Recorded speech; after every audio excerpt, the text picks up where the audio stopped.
আমি শানি আর তোর সিনিয়র বউ মিলে এসব করেছি। এগুলো আরও আগে করার কথা ছিল, কিন্তু যেই দিন করবো ভাবছিলাম সেই দিন তামান্না বাসা ছেড়ে চলে যায়। তাই বলে তোরা আমাকে একটিবার জানাবিও না? আচ্ছা বাদ দে, আয় কিছুক্ষণ আড্ডা দিই।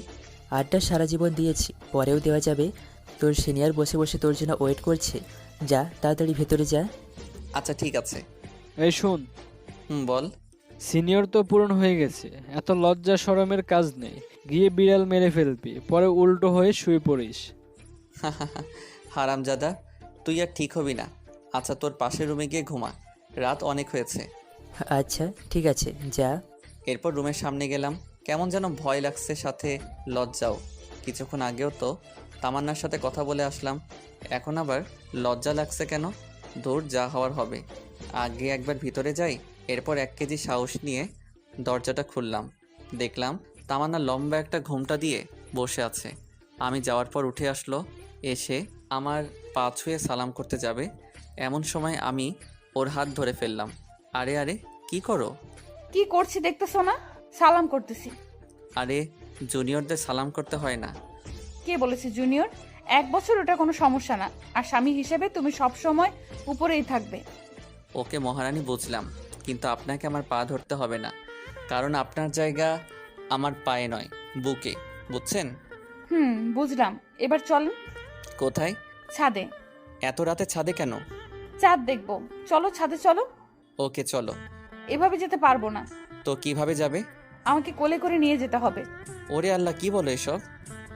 নিয়ে চলো, না হলে সোফায় থাকতে হবে। কি আর করা, হাতিটাকে কোলে নিয়ে ছাদে গেলাম। ওরে কোল থেকে রেখে আমি হাঁপাতে শুরু করলাম। ওরে আল্লাহ, একটা মানুষ এত ওজন হয় কেমনে? এইটুকুতে এই অবস্থা? আজ থেকে তো প্রতিদিন ভর বহন করতে হবে। মানে? সব কথার মানে বলতে হয় না, কিছু মানে বুঝে নিতে হয়। চলো একটু হাঁটি। কিছুক্ষণ হাঁটাহাঁটির পর ছাদের কোনায় গিয়ে বসলাম। তামান্নাও আমার পাশে বসলো। আমি উপরের দিকে তাকিয়ে চুপ হয়ে বসে আছি। ওই কি ভাবছো? আল্লাহ আমাকে পরীক্ষা দিয়েছে, সেটার কি অ্যান্সার দিব সেটা ভাবতেছি। কি পরীক্ষা? আল্লাহ আমাকে 2টা চাঁদ দিয়েছে, একটা উপরে জ্বলতেছে আর একটা আমার পাশে। এখন বলতেছে কোন চাঁদটা আমার জন্য গুরুত্বপূর্ণ। কোনটা? উপরেরটা তো রাতের আকাশে আমার সাথে থাকবে, কিন্তু দিনের বেলায় থাকবে না, কিন্তু পাশেরটা সবসময় থাকবে। কিন্তু কথা হচ্ছে যদি কখনো পাশে থাকা চাঁদটা চলে যায়, তাই ভাবছি কোন চাঁদটা আমার জন্য গুরুত্বপূর্ণ। তামান্না আমার একটা হাত ধরে কাঁধে মাথা রেখে বলল, ওই, তোমার হাত ধরে কসম করছি পুরো পৃথিবী ছেড়ে দিব, কিন্তু তোমার হাত কখনো ছাড়বো না। তাই নাকি? তাই। শোনো না, বলেন। আমার না টুইন বেবি অনেক পছন্দ। তো আমি কি করতে পারি? আপনাকে কিছু করতে হবে না, আমি নিজেই করব। কি করবে? সময় হলে দেখবা। চলো রুমে যাই। ওকে চলেন। ওই, এভাবে যাও কেন? তো কিভাবে যাব?